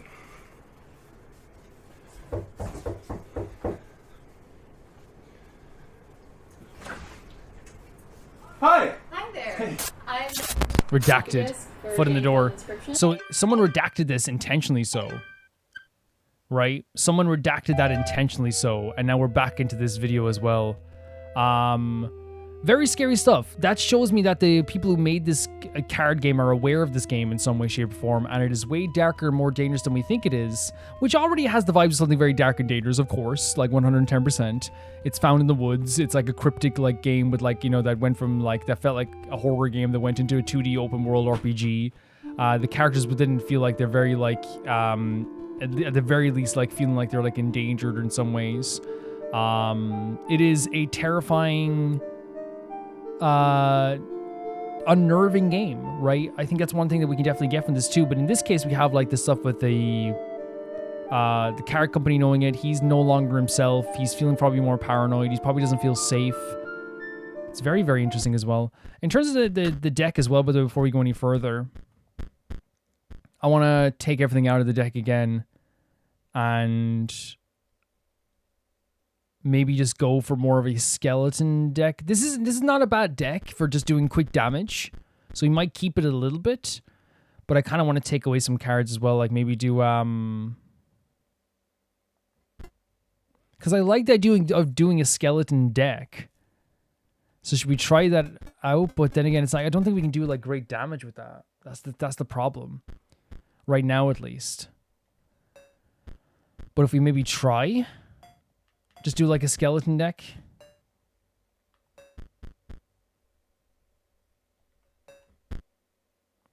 I want to put in the ghost ship for sure. Like, is this a good? I don't think it's no, because then that's the problem with this. No, this is not a good deck. Because we can't do barely any damage. What's autocomplete? Wait, is this like the best option for a deck? No, it's not. I disagree. I think the skeletons are still our best option, but we still need to be able to do like damage, right? I do want to lean heavily into this idea as well. So like maybe still put like 2 banshees in. I think having this like as much skeletons in as possible is just a smart idea. I think these are really good to get more skeleton summons too. And then maybe we put in like, first of all, this. Maybe we can do what we just did before. And like maybe put in like the salmon, elk, and then maybe 2 powerful cards maybe as well, like the Grizzo, for example. And then maybe 1 more card after that as well. Like Protector Bot maybe.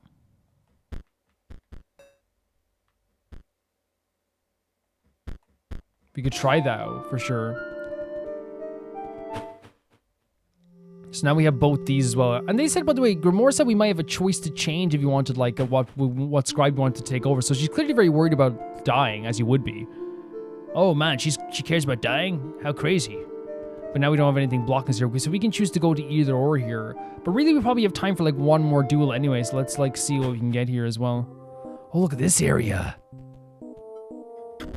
The note reads, "Greetings, if you're reading this, it must be because you wish to challenge me. Magnificent, 2-card battle. But in order to earn a privilege, you must first defeat my 3 graduate students. As for their whereabouts, that is up for you to discover. Sincerely, Magnificus." So we have to discover where they are. Really cool area with really cool music as well, right? For sure. Oh, card pack. Sorry, I should read that too. It said it was sticky as well. So more of these cards here. So should I start exploring what these cards do? I might actually do that and start exploring these cards and what they do as well, because we're starting to get more of these. Maybe they are very valuable also. Yeah, maybe. But honestly, I just want to kind of do like 1 battle before we like head on. So let me check out here. I love this area, by the way. It has like very, like, obviously very magic and mysterious feel to it. The music is very like, you know, Halloween Town vibes. Oh, we got like the warp up there as well, like an elevator. Oh my god, look at this as well. Wait, so that was P103, was it? Let me see your deck. Weak cards, total lack of synergy. This pile really doesn't stand a chance against me. Look, I'm trying to finish up my conduit control list here, but the bots, they've sending down the line of trash. Get those workers to send me something good. Tell me to throw themselves on the line if necessary. And please have a decent deck by the time you're done. I think I'm definitely gonna have to look at my deck. Like, for sure, he's totally right about that. Again, they're doing a good job making this, like, you know, less whimsical. For surprising enough, like, the robot place is the least whimsical place in the game. Because you think it would be, like, more whimsical, but it actually has more of, like, a darker vibe to it, right? It's very cold. And you can say, well, Calvin, did you expect robots not to be cold? The way that this game is going, like, every other place is whimsical, and the one that place that's not whimsical is the talking robot place. I don't know, man. I think it's a really nice touch. It's like the one you probably expected to be like, it's like more like, oh. Like, I think that's actually a nice touch. I don't know. It's a cool idea. Oh, we need power?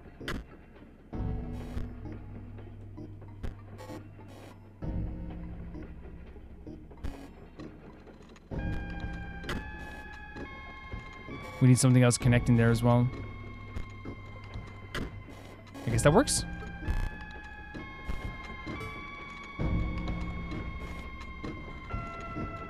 The music here is so, like, dark and, like, ear melting in a way, right? It's like ear bleeding almost. Maybe intentionally so. It's trying to create this, like, you know, environment that would feel like if you're in this gigantic factory where you can barely hear yourself think, right? So there's 1 there, so we need to add more, right? So if I do that there. Okay, that works out. So it's +1, I should say.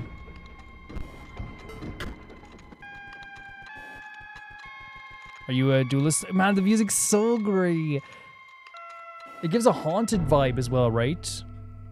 What is it? What do you want? Can you see I'm very busy here. What? PO3? It's PO3, sorry. Isn't happy with my output, but I am very inspector. To put better bots on the line, I would need to just allow you to be carrying orders from PO3. PO3, would you trust someone with the semblance of card game skills? I'm very busy, but I must know if you're qualified to give me orders. That's cool. They don't know if we can give them orders until we battle them. It's a nice touch. Love the background. Let's go for...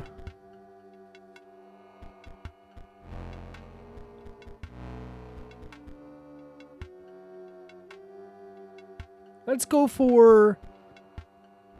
Skeleton right away. This is Defender Bot. They don't do damage, so like there's, you know, maybe it's probably a good idea to put them there as well. We probably should have kept him for sacrifice fodder, but like, look, let's get some damage in and let's get... yeah. So they can do damage. So maybe wearing him down isn't a terrible idea. Interesting that like it's like a power-up. That's a really cool idea. Maybe we should... Yeah, very cool idea. It's like a power-up for these cards.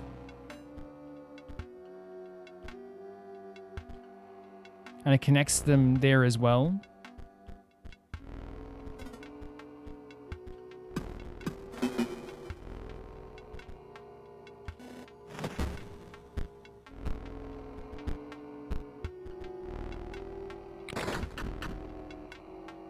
Well, that does it there. Honestly, PO3 would never trust you with direct orders. I should have known. You're wasting my time. I'm gonna try one more time, but I do think we just need to look at the deck, man. I'm having so much fun, and that's the problem. It's like I'm just trying to like, you know, I don't want to just power through. I want to think about the deck stuff. I might even look at my deck off camera as well a bit too, and see what we can do there as well, and then come back and I won't make the deck until I'm with you guys. But yeah, But disobey any order from PO3's mic. Very well, here we go again. You know what I mean? I want to like make sure we have a good enough deck. I really do. So we'll definitely figure that out as much as possible here. Better hand, for sure.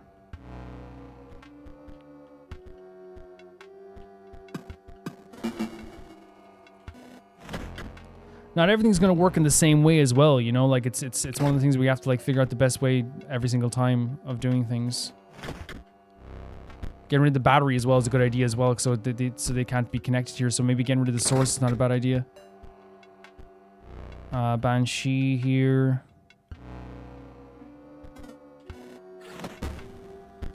That's awesome. So then they do no damage then. That's awesome. Just get rid of the batteries first. That's the strat. Okay.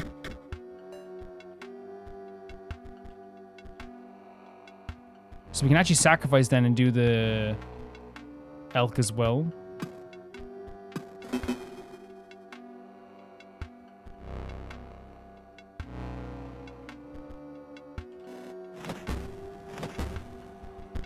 Yeah.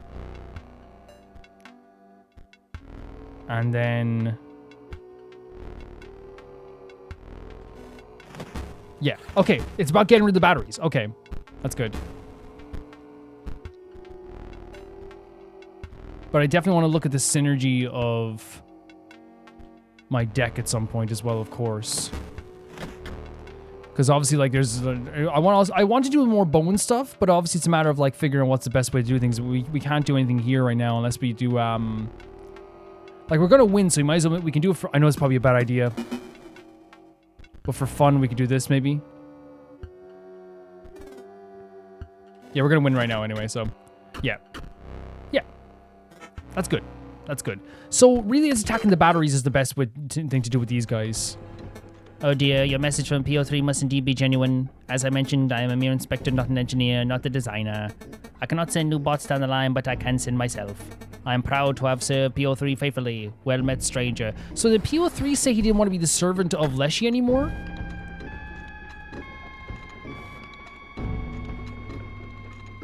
Interesting. The music here as well is really cool too. I think we're gonna go to the start screen again. And we're gonna end the video there. And it's one of those things where I think this time I'm gonna show like a montage of like all the times I died to Grimora, because it was one of those things where like I think it was like my first point in this game that I truly was struggling. And it made me like, you know, I think every type of like game should have that. And not just like in card games, in video games, but also in real life too. They should have that moment where you like go, oh, I need to do better with this. I need to have a stronger deck with this. And I think that's probably like what they, you know, is the idea surrounding it, I think is the best way to look at it. Like it's that moment even like on the schoolyard when you're younger and you're playing Yu-Gi-Oh! And you go, oh, everyone's beating me. I need to figure something out here. Okay, if I do this and do that and do this and that, then I can do this. Okay. And in this case, it's one of those things, I'm not saying my strategy was perfect, but like I think what eventually led me to believe was that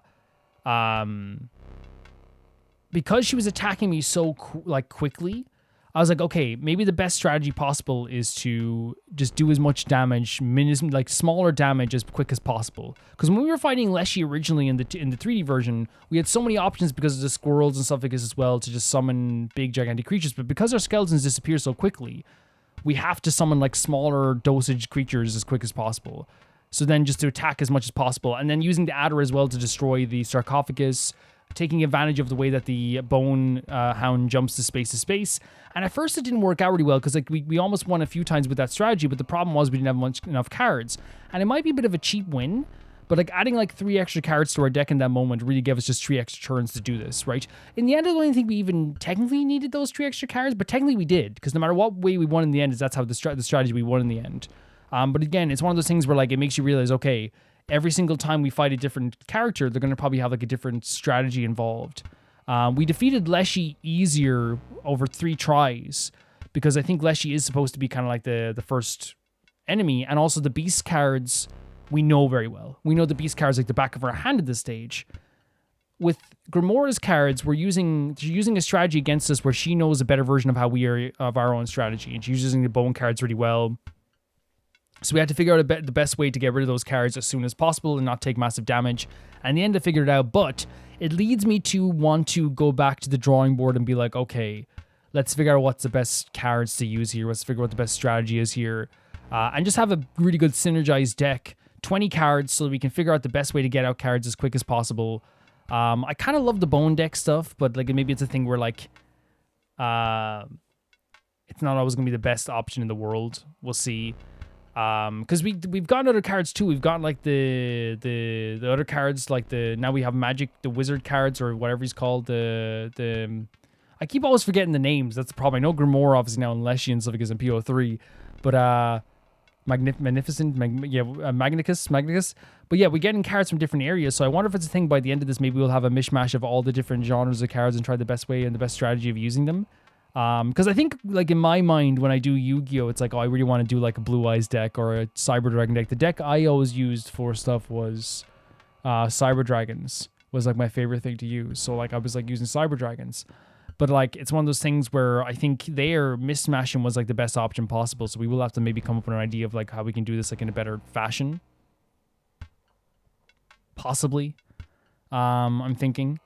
But then again, it's one of those things where we don't exactly fully know what the best idea or option is. Like, we're going to have to see as we go forward. We might have to adapt and change the deck depending on the strategy of them, like we did there. People are going to have different strategies. We might have, like, maybe a deck that has a holdout deck where, like, again, but then again, even with a holdout deck, I feel like we have to, like, attack as quick as possible with the most damage. Maybe they have a deck that, like, you know, they retreat backwards, or they put up like a defensive line. So, you know, I think a lot of times maybe it will lead to us just having to attack as quick as possible. But I'm sure there will be other strategies where we have, like, say, that they do like tiny damage, but they can summon a lot of creatures. So maybe we have to be more like defensive as quick as possible. Who knows? But we'll see how that goes. Yeah, but I'm totally aware we have to make a better deck for sure. But the reason why, and some of you might be like, why wouldn't you just make a better deck earlier? Why wouldn't you just try and make a better deck earlier? Just to be really real with you, it's like the enthusiasm in my brain took over like the strategic part of my brain for a bit, where I was having the best time just like playing cards. And I think it's one of those things where like at least with my brain when this happens, I go like, I'm having so much fun here. And then I go, wait, I should be doing better with like a strategic option here. Even though like doing strategy is fun, but what I'm saying is like, oh, I can try this. I can beat this with my deck. But then it's like, well, the whole point of the game is not just to like, you know, be like, oh, I believe in my cards. It's to be like, I have a whole set of cards here that I can draw from. The whole point is like, you know, creating the best deck possible from all your cards. But it's having so much like fun in the moment. But then when you actually create a strategy, it becomes even more fun. So I have to remember that all the time as well. Like, even though I'm having fun, like trying to like get through with like the cards I have, it becomes more fun when you use a strategy, right? And we saw that like when we were playing Leshy originally in the 3D version. What I think we found with Leshy was that, like, remember we died and we came back. There was like a really cool feeling of like, how do I say it? Like this feeling of like, accomplishment from realizing we can use the pelts to defeat him, right? That the thing that destroyed us before, we can do it with the pelts, right? That'd be so much fun to do, right? And then also like, you know, there's the different things like, oh, like I know that the gold nuggets are going to be on this turn, so I have to strategize having the least amount of cards out possible. So like he's not going to destroy my best cards. Like those type of things make you feel great. And this moment is one of those things where it's like, oh, I can use the adder to like block off the sarcophagus. If I keep moving them here, then the bone hound is going to block off the sarcophagus. The adder will destroy them in one turn. I have to find the best way to like also attack directly while at the same time blocking off the bone hound. Keep destroying the sarcophagus before it even like gets summoned. All these things are like such a fun thing to think about. That like while like as I said, I was having fun just being like, I can do it with this deck. I can do it with this deck. I can do it with this deck. Changing stuff around and being like, oh, maybe we should do this instead. Is like twice as fun. It's twice as fun, right? And that's the whole point as well, I suppose. In terms of the actual story that's going into this as well, it seems that like PO3 was blaming Leshy for being maybe like someone who like wasn't as strong. He says, I'm not being your pet anymore. I wonder what he meant by that. Maybe he was. Maybe it's not PO3, and maybe I'm just mistaking the idea for like another screen for a screen, which if that's the case, I apologize. But I'm not sure exactly what he means by like, I'm not going to be your pet anymore. Maybe it's just like, Leshy was like using him for something in some way, shape, or form, but he like blamed Leshy for like why he's kept saying why we got back here. And I wonder if it is just like maybe because like, every time Leshy loses, there's like a thing where like, I don't know, they get like they regress back or something. Maybe it's a thing where like the scribes taking over is something that they have to deal with all the time as well, where someone will become a new scribe, and maybe that's something that PO3 doesn't want to go through either. Who knows? But it is one of those things where, like, again, mysterious language there. Leshy was defeated. Leshy kind of, like, acknowledging the fact that, like, he, again, as we kind of thought, but, like, he expanded upon, he loves the game, not because he wants us to get better, but because he loves the hunt. He loves the idea of, like, beating someone who actually is challenging. And that, to him, is what's the most exciting thing about it as well. And I love the little character traits we get there, like, from, I guess, PO3 being snarky with Leshy. Like, Leshy showing off like what his true intentions are and what he wants from these games. And even with Grimora like is so whimsical and funny and such a great character. But Grimora also has this thing with her where she was kind of like, she showed some fear at the end there, right? Some very real fear that makes the characters feel more real, where she's like, I know you're choosing to take over my scribe, but can you choose someone else in the end? Because there's a worry of like, you know, being replaced, and you don't want to be replaced. I think again, that just shows like a very like, you know, it feels like the characters are almost like real. And if we're playing as Luke, right, who's playing this game, I wonder if like there's a real worry of mine that like if this game is something so dangerous and he keeps playing this game and he films himself playing this game, is it a thing where he's like, you know, like since the game is like some like clearly something wrong with it, right? Some Area 51 stuff. I wonder if it's a thing that like Luke is like genuinely playing to like, I don't know, replace one of these guys. You know what I mean? Like, I'm not saying like physically, but maybe like something will happen magically that like, you know, he chooses who gets replaced. You know, and that's what we're doing technically, because we're playing, I feel like we're playing as Luke. I feel like we're playing as Luke playing through this game. So no matter what, like, we will have this real replacement. And since I believe, like, you know, there's something has to be real about this game, if it is like magical, the company wants it back. It was buried in the ground. It's been messing with like, you know, it feels like it's been messing with the camera and all this stuff as well. Then like maybe it is like one of those things where like, you know, when they're talking to the player, maybe they're like, it's not just talking to our player character, maybe it's also talking directly to us, which us is Luke. Like, hey, don't do this. You know what I mean? Choose someone else. And maybe that's what like PO3 meant by like, we keep coming back here. Maybe it's because whoever finds the game keeps winning. Maybe they keep, you know, and then they replace it or describe. Who knows? Again, I'm coming up with like different ideas of what it could be, right? I don't know exactly what it is though. But we did find out a few things off of the scenes with Luke, which again are really fascinating scenes. Luke is someone who is having trouble with the company now that owns. I forget the name of the company, but basically he documented to them that he did find a game, that it is something that like he didn't know it existed, and the company is kind of like saying back to him, we don't know anything about it, but give it back to us. And it's a clear sign there's something wrong with this game. Not only that, but they send someone to his door. He asks the audience like, what could this be? Whenever he tries to fully explain it, the camera cuts off. It seems like it's messing with the technology around the room in some ways as well. The lady who works for the company breaks into his place and even like puts his foot in the door, pretty much like strong arms him, like, you know, in that way too. It trying to like intimidating him without doing anything actually illegal. Well, technically putting your foot in the door, if you want your foot out of the door, that's illegal, right? You can say, get your foot out of my door. But obviously, like, in the moment when you're kind of scared already, you're not going to be like, Like, I might be and you might be like, hey, get the foot out of the door, right? You know what I mean? Get your foot out of the door. But like, again, we're not going through a situation where we just found this random game in the forest and now we're in a situation where like, oh my God, what is this? My camera footage is messing up. This company is like sending me like threatening emails, because that's, make no mistake about it. While it's a legally binding email, sending an email to someone saying like, if you do not return this, we will have to take legal action. We will think you stole it. That is like a threat. That is at least like an intention of trying to make you out to be a thief. He has a right to be like a little bit freaking terrified here, especially since like, you know, because on the base level, right, let's say the least amount of harm this could be, right? He found a game that was made by a fan that put it beside his house. This already is bad. This already is terrifying. This already is something scary. The worst case scenario, this is some sort of like evil game that was created by this company that they lost and now they're trying to get back. So least damaging scenario, he has a psycho fan who should not be doing stuff like that. Worst case scenario, this company is out to get him. You know what I mean? There's like, I would be terrified. And they did a good job there of like, because he's a very natural actor. I think he's fantastic.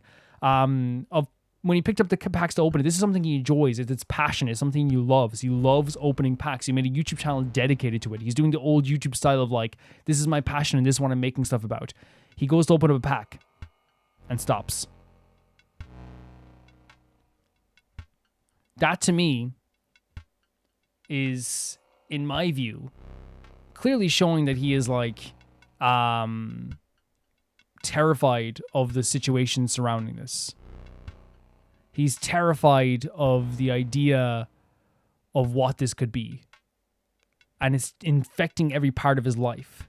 Have you ever had anxiety about something and you can't stop thinking about it? And I guess that's what it's feeling like for Luke here. Like, for me, it's one of those things where, like, if I think that, like, and this happens to all of us sometimes, where it's like, if I think that, like, I pissed someone off by accident, right? I find it hard to, like, enjoy, like, food. So I'm like, oh, man, did I, And you think about that stuff and you're like, and then eventually you find out, like, they're like, oh, dude, I didn't even, what? You know, it's like, okay, yeah, cool. You know, but can you imagine this, like, multiply that by 10,000. This company came to your door, broke your side door, found out where you lived, and showed up to where you lived and know where you live. The thing that once gave you passion is now associated with this. How frustrating and anxiety-riddled would you be after that? It'd be so scary. It'd be so upsetting. You know what I mean? Can you imagine that, like, your hobby that you love, that keeps you sane and happy every single day, is now associated with fear?